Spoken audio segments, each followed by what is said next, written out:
Bliss and Grit is an entirely listener-supported show.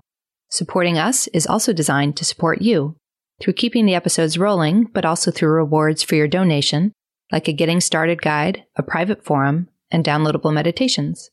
To become a supporting member, you can visit patreon.com/bliss and grit.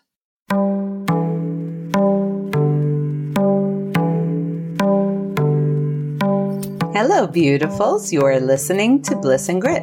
I'm Vanessa Scotto, and I'll be joined soon by my dear friend and co-host, Brooke Thomas. On this show, we're talking about being on the embodied spiritual path. And what does that actually mean? What is a real evolution of our lives? How do we ultimately embrace everything? All the beauty and crazy, the joys and the messes, the bliss and the grit that is a human life. In last week's episode, we touched on the benefits of bringing mindful attention to your thoughts and patterns. This week, inspired by a quote from a teacher named Gangaji, we're taking the conversation deeper with an exploration of the importance of vigilance. If you've been listening to us for a while, you know we're usually speaking about how hyper-vigilance can create tensions and feed fears of unworthiness. Yet, we also want to stay alert to ways in which our unconscious programs are running. Moreover, we're served in bringing our attention towards our innate wholeness. So in this episode, we're kicking around the concept of sacred vigil and the deep power of our attention.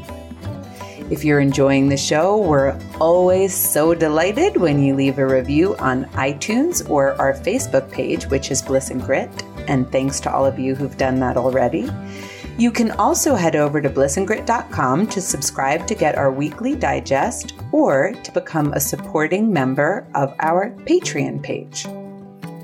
One last thing before we head into conversation, just in case you're new. Sometimes Brooke and I do curse, so if you're in mixed, non-swearing company, you may want to wear headphones. Okay, everyone, here we go. Hi, Brooke. Hi, Vanessa. So, for all of you who've been listening to the show, you may have noticed that oftentimes Brooke and I are speaking about how you don't really want to be hyper-vigilant with yourself, hyper-vigilant with the world. And that comes from psychology in a way. It comes from understanding of trauma and how a nervous system and a body and a mind can develop hyper-vigilance based on things in the past. And since so many of us are suffering with the wound of thinking we're not enough and becoming hyper-vigilant with ourselves, or suffering of the wounds that the world is a terrible place where people are really harmful and being hyper-vigilant of them, it's really good medicine to allow yourself to soften and relax and to give yourself permission not to follow every single thing with that level of high alert. And so it was really interesting for me when I just read a paragraph about vigilance and why you needed it. And it struck me as interesting right away. So I thought it'd be fun for me to read this little section from the book Ordinary Women, Extraordinary Wisdom, to give maybe a new conversation around vigilance and what that is and how it may be in service of us. Sound good? It sounds so good. Okay. So in this book, which I highly recommend, it's such a joy for me to read, what she does is she interviews different teachers. And so this little excerpt that I'm reading is coming from an interview with a teacher named Gangaji. And so here we go. Okay. So Gangaji says, finally, there was a profound relaxation and a willingness to discover the true meaning of vigilance. Vigilance is not a super egoic task, an idea that I shouldn't be feeling this or thinking that, or that I should constantly be watching my thought. True vigilance is a much deeper level of recognizing yourself as pure awareness. I heard Papaji that's her teacher, for any of you listening, I heard Papaji say that vigilance is required until your last breath. To me, vigilance is a holy word. It is to keep vigil as the light of awareness. In the past, I had interpreted vigilance as a kind of burden, like putting a lid on it or making myself be a certain way. Vigilance is soft, open. In another sense, it's simply telling the truth. There's a point where it's important to tell your story so that you can see where it's going. Then you could begin to question, am I indulging this? Have I told this story too many times? For me, it was an experience of internalizing Papaji, of giving myself satsang. If there was going to be an internal dialogue, it was going to be a dialogue of opening and seeing what is true, not the dialogue of collusion with fixation or suffering. Instead, my attention turned towards the true inquiry. Who am I? What am I doing right now? If there is no inner dialogue, then nothing is needed because there's nothing but spacious emptiness. If you are involved in your stories and an inner dialogue appears, it is useful to tell the truth about the quality of that dialogue. This is true vigilance, not as something sanctimonious or preachy, definitely not. If it is preachy, there will be a rebellion against it. Vigilance is simply an opening, a loving welcome into truth. So that really struck me when I read it for some reason, all sorts of underlines and page marks and everything. But I love, because language is so unhelpful sometimes. So I love when it gets challenged and sort of turned on its head and kind of pressures us into taking a much more fine, subtle approach to what this internal experience is that arises around our stories and our thoughts. So what do you think? You have some thoughts on that? This has been actually really up for me since my private session with Amoda Ma, which I talked about some in the last episode. So I'll do my best to not repeat myself, but no promises because I remember nothing that I ever say in an episode. So if you're all like, we covered this territory literally last episode, I apologize. But this realization of what a true vigilance with the self is, and the way she's describing it, Gangaji is describing it as this very loving attention. And I love the way she describes it as giving yourself satsang. Mm-hmm. So I've been noticing lately, and in my session with Amoda, it was very helpful assistance in this. It's like developing a new sense organ. And what the sense organ does is allows awareness to have a conversation with itself, which is really different than the mind having a conversation with itself, which we're all really familiar with. So another thing as that is changing, this new sense organ is developing where I can have, so vigilance, that word is, it can be made like you're talking about hyper-vigilant, hyper-aroused. But it can also just be aware, to attend. And so as that's developing, this funny old habit that I've had my entire life is falling away and becoming meaningless, but it's like comedic to watch it happen. So the old habit, maybe some of you all have this too, or I'm just admitting something totally as an embarrassing personal quirk. I'm a talk to myself person out loud. So if I'm alone in my house or driving in my car, and only if there's something that's like mentally pressurized, like I need to make a decision or I'm stressed out about something or whatever, I will talk to myself out loud about it in kind of a like pro and con list, like, okay, all right. On the one hand, and actually it's so funny, my ex-husband, who's still a good friend of mine, he still makes fun of me that when we were married, I used to always be like, okay, if something comes up, we need to sit down and have a talk, and not necessarily about he and I, but like about a decision thing. Like, are we going to move or what, blah, blah. Like this way that he's like, okay, but it has to be sitting down and talking. And I do that with myself too, where it's like, okay, on the one hand, I could, and because move is on my mind, I could stay in my current house and here's the plan and blah, blah, blah. Or on the other hand, I could call so-and-so. And so it's like this very mental, strategic, bullet point, pros, cons, weigh it out. And I did that for my whole life because it felt useful. It felt helpful. It felt like a way to make a decision. And so nowadays, if I attempt to do that, which is like a phantom limb pain, so it's this old habit, and it'll come up to do it, right? I'll be driving in my car and I'll be wondering about, should I try and move? And I'll start saying words out loud to myself, and it just very quickly turns to like, blah, blah, blah. Like there's just nothing to say. And it's hilarious because I realize that I'm getting nowhere. Like it seems like lots of bells and whistles, and because I'm talking and I'm weighing options that something really must be happening, but nothing is happening. It's really exactly like a dog chasing its tail.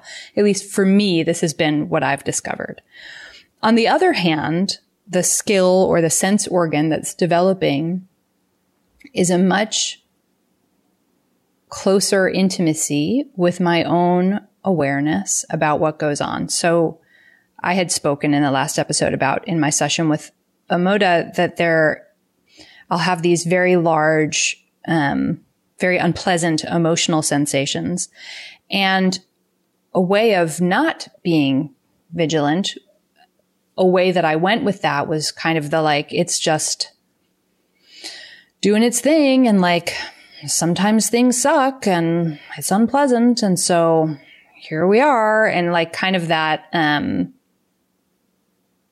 just moving towards acceptance as if that's the virtuous thing. Like I'll just, be here with this awful sensation until even if it's forever. But what I'm discovering and what that session helped me see a lot is that there's actually a way that we don't have to be stuck in accepting hell, that we can be vigilant and really attentive to, in this case, so what exactly came up mentally? What exactly was I believing or thinking? What thought was triggered before the sensation came? And something that was very helpful that Amoda pointed out for me is that there's always a thought that triggers this kind of suffering emotion. And I had really felt like, oh, some of these things are just in my body and they're coming out. And that's also true. So it's not that that's not true. That is also true. But in order to suffer less or to let the wave move through more quickly, instead of just kind of, I'll soften around this awful sensation and just accept that that's what it is, that I can be vigilant and I can really go and look. And so instead of popping up into the head and like, okay, what might it have been? And blah, blah, and pondering and let's see, what are some options? It requires going into the being, going into awareness with a really fine subtlety, going into being, I mean, as opposed to going into mental story or pro and con lists. And seeing, and this is I had no idea the layers of subtlety of discernment that I had to go and see. In the example I gave in the last episode, although of course there are many others, was I forgot to buy cheese at the grocery store. But then the thought cascade is about I did something wrong, and then realizing, oh, these floods of sensation always come up with a thought about how I screwed up and how I've done something wrong. And my experience in the week since having that session, so it's new. But as I can discern more and more and really, the habit is to turn away and just give in to suffering and hope it'll go away and know that it'll go away eventually. The skill is to turn towards vigilance and to really say, okay, I don't have to lay around in hell. I can turn towards in a very loving and soft and affectionate way and see, can I discern that fine, fine layer? Was there a thought? Not, there's some quote. Who said this quote? When you're watching your mind, behave more like a bird watcher and less like a dog trainer.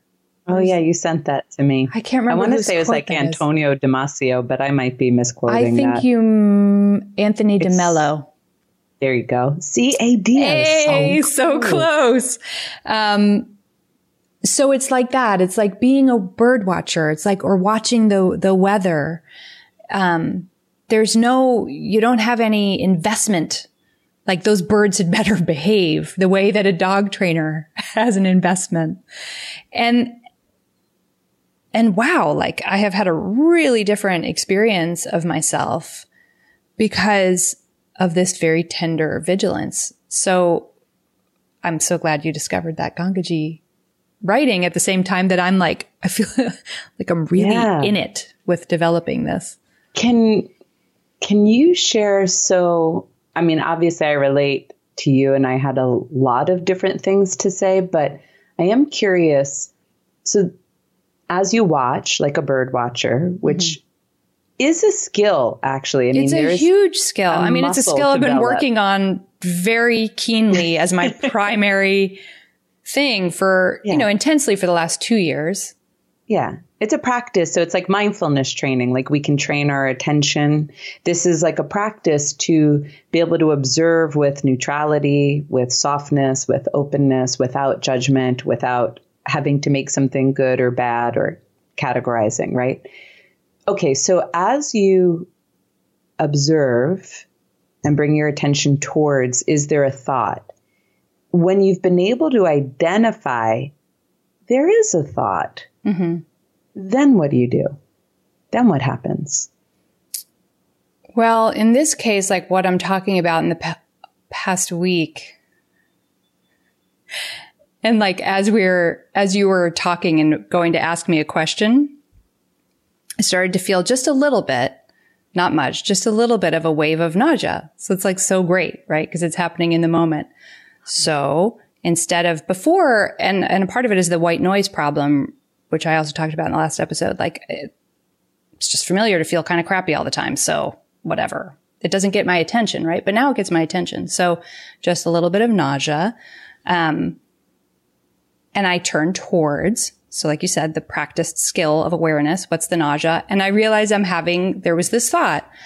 I hope I can articulate this in a way where I get it right and am helpful. So suddenly this attachment comes in. I'd better be able to seem smart or seem like I can explain it. And I had better be able to help people. Right. And then in this case, and in the case of what I've been doing in the last week, just seeing it actually makes the sensation go away. But when it's something that's gnarlier and it won't unhook. And in my work with my clients, what I find is really John Prendergast's work where you go to your being, again, learned skill, and you can sit in your heart and you can have this dialogue and you can ask. So if it's just the way that he teaches his work, at least in my experience of it, but I think he says this in our combo with him too. If it's just an emotion, like a raw emotion, you don't know what the belief is, you can inquire, what is at the core of this? And when you know there's a belief system, like for example, I hope I get this right. With the belief system, you can ask, what is your deepest knowing of this? And the you is your being, your awareness. What is your deepest knowing of this? And then the thing is that the mind has the habit of like, oh, I can figure it out. Let me figure it out. And so we have to learn how to discern when it's the mind talking and when it's the being talking. And the being, it will often deliver something in a flash, like a little lightning bolt moment, instead of like laboring, like you're making a mental list. And it'll also often come in a more experiential way than a mental linear way. So it'll be like, maybe a vision or something like that.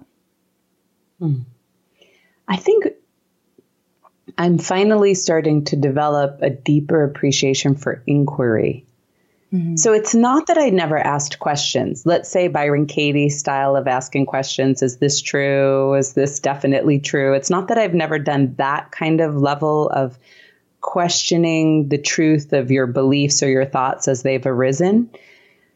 But this kind of inquiry that Adyashanti talks about, or Dorothy Hunt talks about, or so many teachers talk about, that's like, who is it that's having the thought? I was never prone to that. That always seemed so far away. So like, I don't know, uber spiritual, like, oh, who is it that's having the thought? Right. There's not even an I There's here. There's an easy way to be that spiritual person with that inquiry. Sure. I don't know. Just never arose to be relatable for me. And perhaps I wasn't ready for it. But it is interesting is I'm at this particular place that I'm at, whatever that is, where I found that to be really relieving.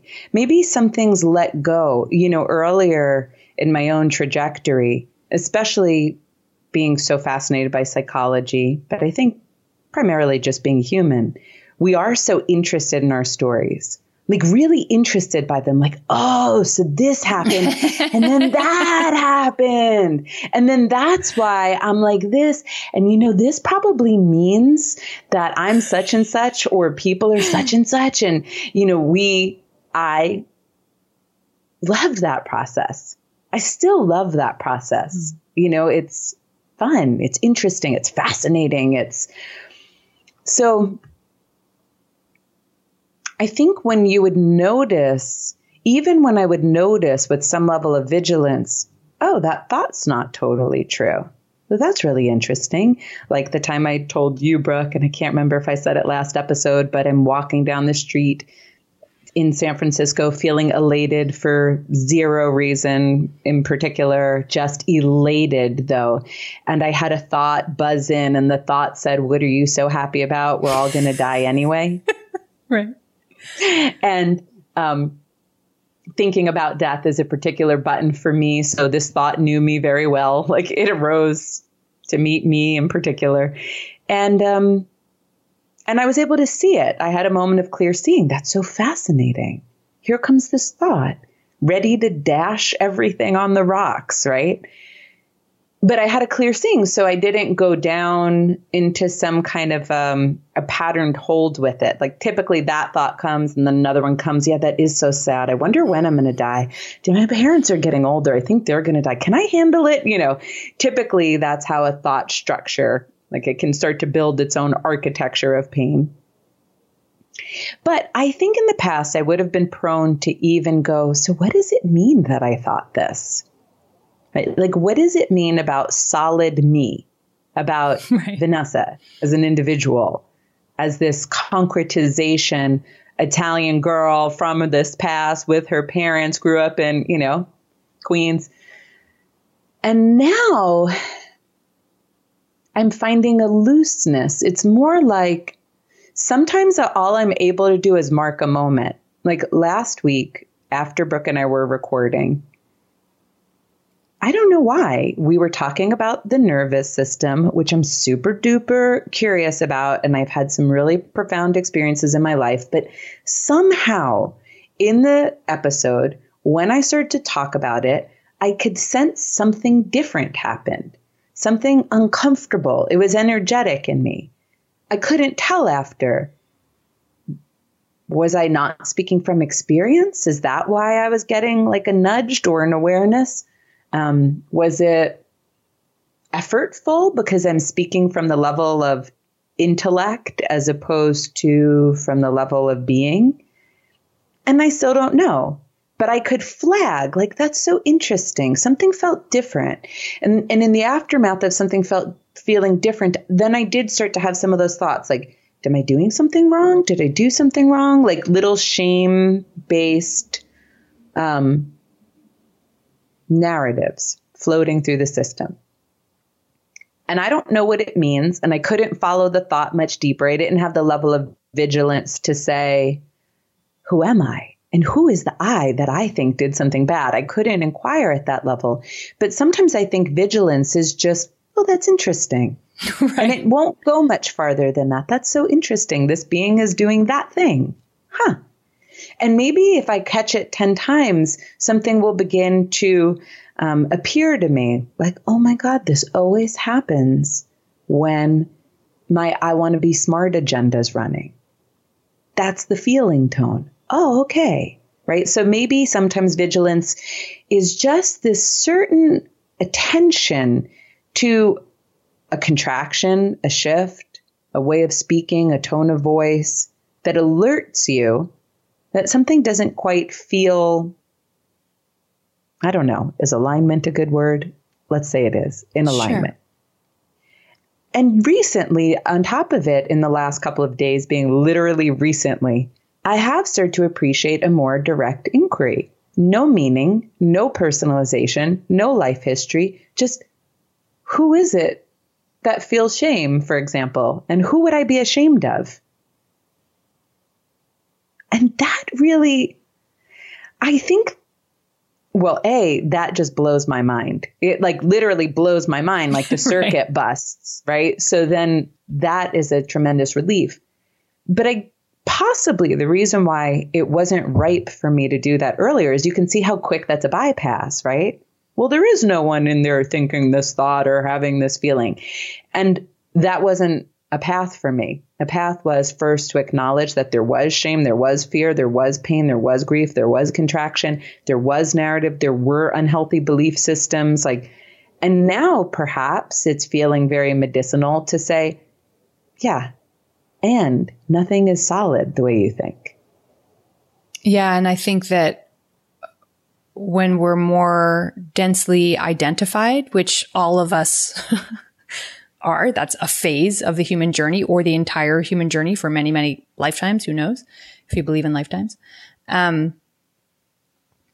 that to do that kind of inquiry can also just very quickly, if you're really that close to yourself, if you really feel like a you, then it can be very harmful because it's like you go into all the, what is wrong with you? Why are you like this? Why can't you stop having shame-based thoughts? And it goes into this, hammering away at yourself kind of quality. So it's like you have that, or you have the bypass of like, oh yeah, nothing really is happening here. So there's a maturation or I guess, I don't know, just an experience of as you loosen the soil of you, as you have a little bit of distance from, I really am this person, my story really means X, Y, Z, that I've told for my whole life. I am my conditioning is real. Then this just isn't the tool isn't ripe for use. It has no utility. But once you're there, it's very fast. It's actually really potent. It's very quick tool, which is so tremendously relieving. Although there are some teachers, it's interesting. We'll have Locke Kelly on in a bit. And he's a big inquiry guy, from hearing him on other interviews. And I liked his book very much. I think he just gets right to it with inquiry. Byron Katie, same thing. Most teachers do get right to it with inquiry. Adyashanti gets right to it with inquiry. I think they don't think it's premature. For me, who knows why anything has happened to me? I mean, all of it is just making something up at this point. I think the danger of bypass, danger sounds so loaded. I think the commonality of moving into a bypass is so ubiquitous that, and it was so common for me to move into bypass. I was like, oh, I'll just be the happy person because I have a good happy temperament. So it's just la, la, la. But then as soon as I'd hit a bump, it was like depths of despair because I wasn't actually just a happy person, right? So more integration was available as I turned towards feelings, towards my story, towards making sense, towards forgiveness of others, towards forgiveness of self, and all of these things that are really in service when you do think you have a solid self, when you are a solid self, as far as you can tell, when there is no difference, you are an individual. Super helpful and gave me more and more freedom in that plane. But the teachers who teach inquiry, they get right in because they seem to not feel that anyone has to think of themselves as a self at all. Like that there is no utility in that. And what is interesting to me about it, though, is so let's say someone does have an awakening without ever having thought of themselves as a solid self, without ever having made sense out of their life story, without ever having sat with the painful, gunky emotions that are in their body. Well, then they have to do it after anyway. Right. So it's like, I don't know, since awakening is not at all in your control, and that's what everyone's always pointing us towards, and it's grace and it's karma or whatever it is, something inexplicable. What we can look at is how can I meet myself more fully? How can I be with my pain? How can I soften towards myself and others? How can I be love? How can I experience my wholeness? So I think that's where my journey mostly led. And now it's just something new is happening where I'm like, oh, there might have been something to that inquiry thing that all those teachers that I really respect keep repeatedly pointing towards. Right. I'm thinking about my son and I are currently obsessed with the cartoon Adventure Time. So forgive me for bringing in a cartoon reference, but you know how I roll, Vanessa. Oh, I'm thinking I have to watch it now. Oh, it's so funny. But anyway, there's this evil, but not really evil Ice King. And at some point, the two heroes of the story are saying something to him along the lines of like, I can't believe you would do that. And he says, you don't understand. If you were me, you would do the kinds of things that I do. And I fell off the couch laughing. I was like, that's basically the story of humanity. Like, as long as we're all believing that we are who we think we are, we're going to just act out in the reflexive ways based on our conditioning. So it's like the evils of the world, and the evils are real evils, right? Like racism, misogyny, abuse, all these horrible things. Like these people are acting these things out because they're believing certain things that come from their thoughts about who they are, what the world is, what they need, what their agenda is, and they inflict harm.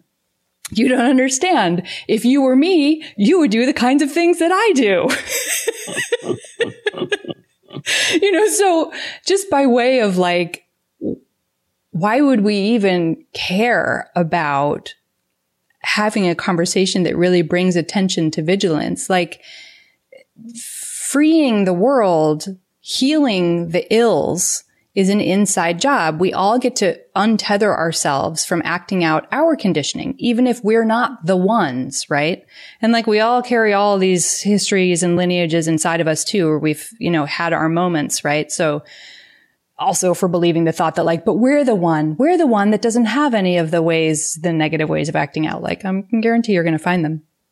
So it's actually like remarkably healing to be able to cultivate this kind of relationship with yourself. And I think that the only ingredient that's required, like you were saying, like it's not required that you have awakened. It's not required that you consider yourself to be on a spiritual path or any of these things. The only thing that is required is willingness.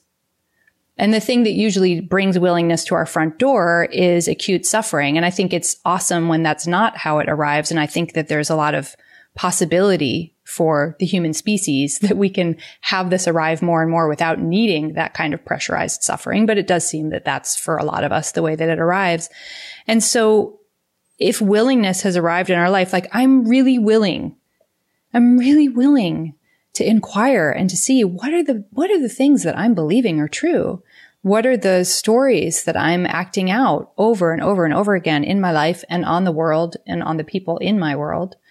And that's how things really change in the out there world. I would say willingness, courage always comes up as one for me. And also, God, it's super, super helpful to have some measure of compassion and tenderness. Yeah. Otherwise, that's why we caution against hyper-vigilance so much, is because we know our own journeys and we talk to so many people that we know how often when we're watching ourselves in order to be like, I knew it.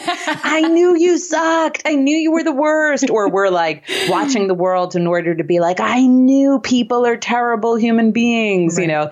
Usually we're watching in order to prove something right, like to prove a belief system right. And it's like super cranky and painful. And that's maybe just what happens as we begin to be able to see more. Maybe we all just go through that phase. Like, that moment when you could see something about yourself you hadn't seen, like maybe the first time, or second time, third time, you begin to go, oh, I'm like that. Like, oh, I'm really anxious in relationship and I was super needy and I completely objectified my ex-husband. This is true. This is what I discovered after I got divorced. Like, oh, ugh. In the beginning, when I'd have that kind of revelation, there was this like, I suck, right? I had to sit with discomfort and anxiety and shame and guilt. And, over the years, it's more like when she said satsang and you highlighted that, Brooke. It's lovely because I know how to be loving after all of these years of being with myself and having the honor of sitting with other humans while they're suffering and being able to be non-judgmental with that. I have the muscles that I can go, oh, isn't that interesting? This aliveness does this and this aliveness does that way more readily. Mm-hmm. But I think that can go along with willingness to, maybe it ups the willingness so that we're not so afraid to see the patterns, so that we don't kind of try to occlude them, so we don't have to have those feelings. But I want to shift the conversation slightly. And if you have something to say about what I say, just say it anyway. But before our time's up, because I think there's another aspect of vigilance that could be brought in. So there's this open, loving observance of how our belief systems and conditionings are activated, of how we tell ourselves stories and we make meaning out of things, of how the world is mirroring some of our fears, et cetera, et cetera. But there's also something else. See what you think about this, Brooke. I think in part, vigilance could also be spoken about in terms of observing, I think Gangaji pointed to this, but I can't remember her words, your wholeness. So let's say, for example, when we talk about John Prendergast's work, and one of the beautiful things that John pointed us all towards that I have seen and experienced is make contact with the part of yourself that's already whole, right? The part of yourself that knows, the part of yourself that's connected. And when people do this exercise, when I walk clients through it, always they find it. Always. Always. So there might be a part that's holding a fear, that has a thought, that has a feeling, but there's a part that knows it's already whole, that already is connected. So what I want to offer forward is that another aspect of holding vigil may be holding in your awareness the aspects of you that are already whole. The moments of realization, the moments of peace, the moments of joy, the moments of pure love, the moments of bliss. So that if you imagine, I have never heard a teacher say that thought stops just because you've seen the truth of reality. And none of them have ever said conditioning stops just because you've seen the truth of reality. Certainly not been my experience, not that I've seen all the truth, but for all the truth I've now seen, still goes on. So if thought's always going to go through this body-mind, and some measure of conditioning may go through this body-mind or projection or whatnot, then that's an aspect of this human experience.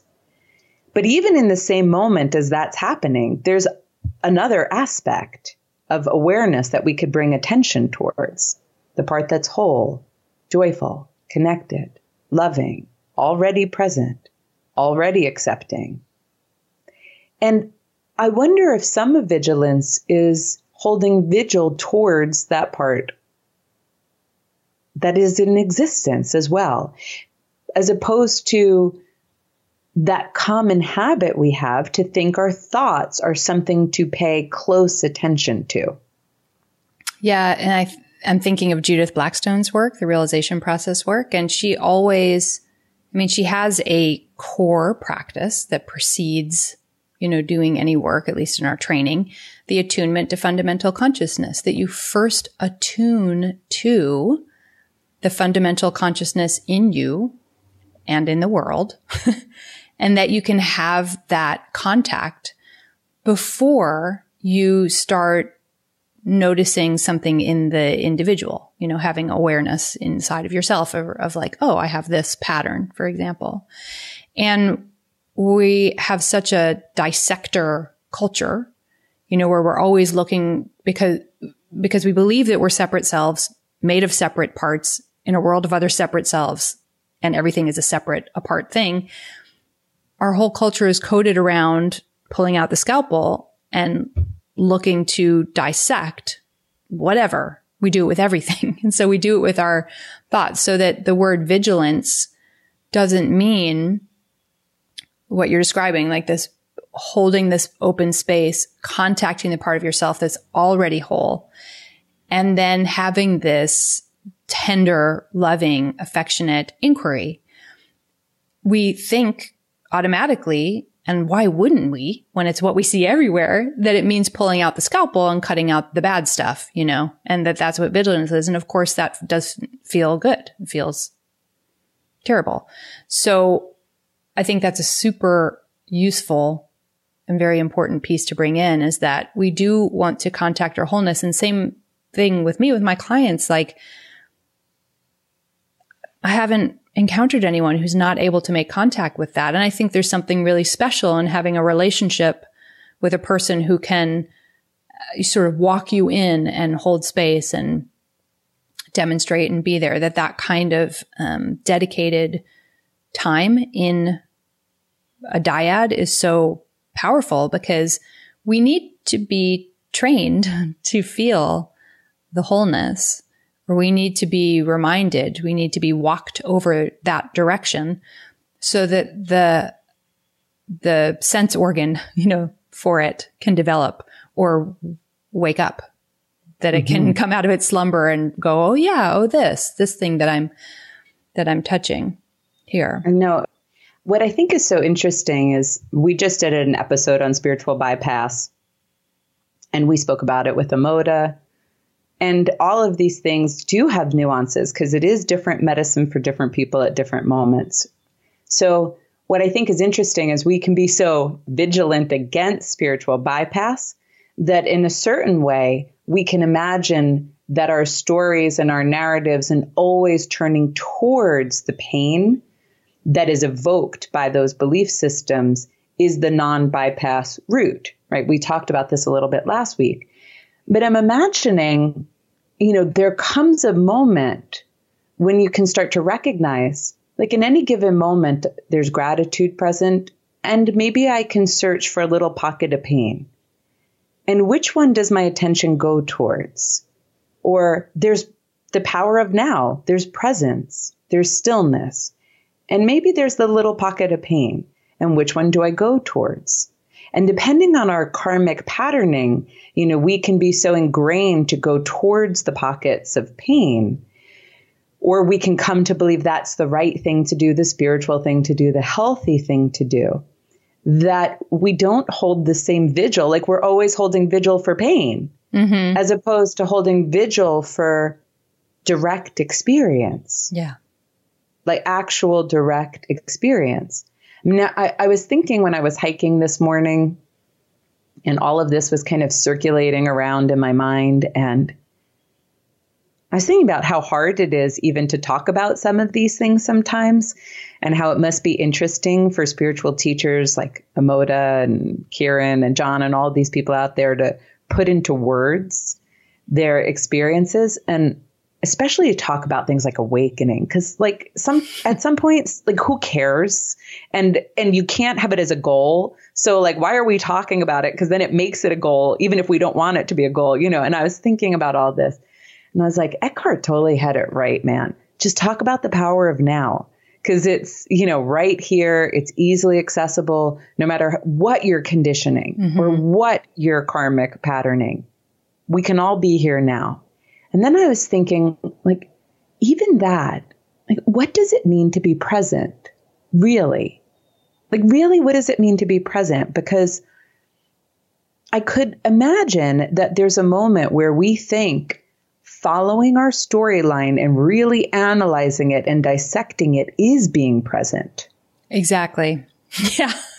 Right? Yeah. But that's in the past. Like that literally is not happening anymore. It really literally isn't. So is that being present, or is being present being in my body and taking a breath? And if there's a contraction, staying with that. But if there's not, what am I being present with if I'm following, you know, a dialogue along in my mind? So I even think that's an interesting edge.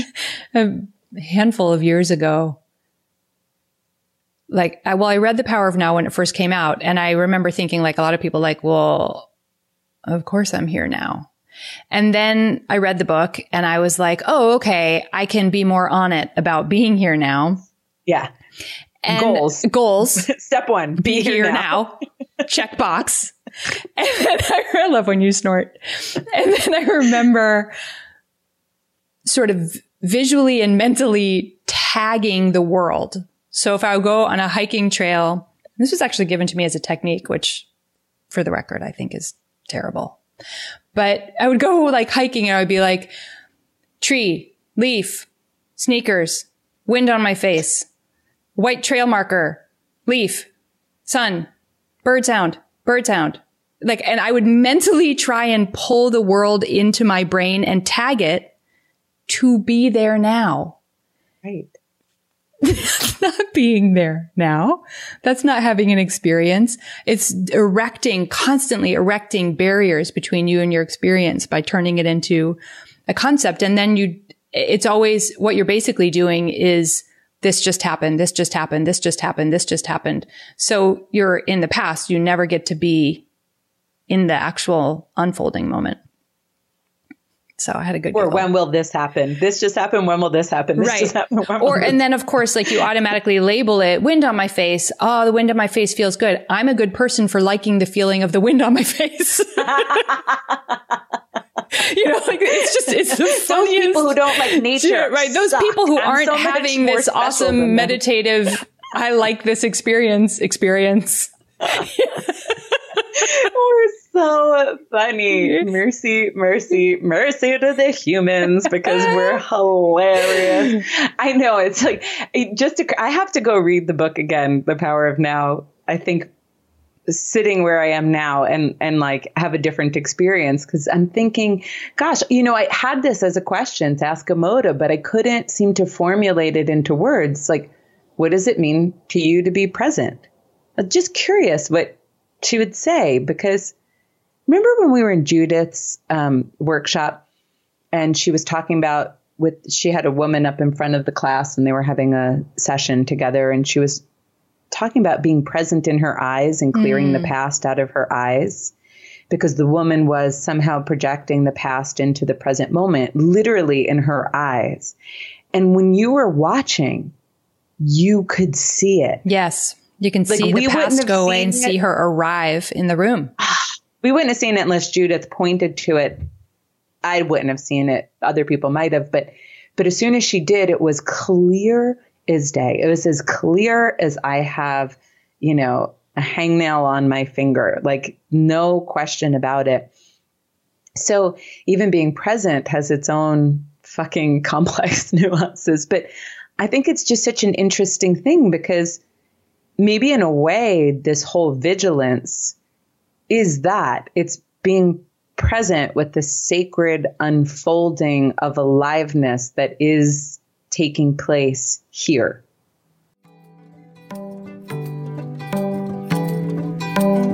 Thank you for listening to today's show. The show notes, including all of the resources we mentioned in the episode, live at blissandgrit.com. If you go to the website and scroll down, you'll see each episode's separate post, and we put the resources right in there. Our member platform is at patreon.com/blissandgrit. And it's a great place to go and donate to support the show and to get some great rewards for your support. If you're wanting to engage with these topics or with Brooke and I in a deeper way, it's a great place to go for a more immersive experience. You can also come and chat with us on Instagram and Facebook. It's fun and it helps us know we're not out here alone. We're so grateful for the reviews that so many of you have written already. It really touches our heart, and we are uber grateful for the membership support you've provided and all the beautiful notes you sent. Till next week.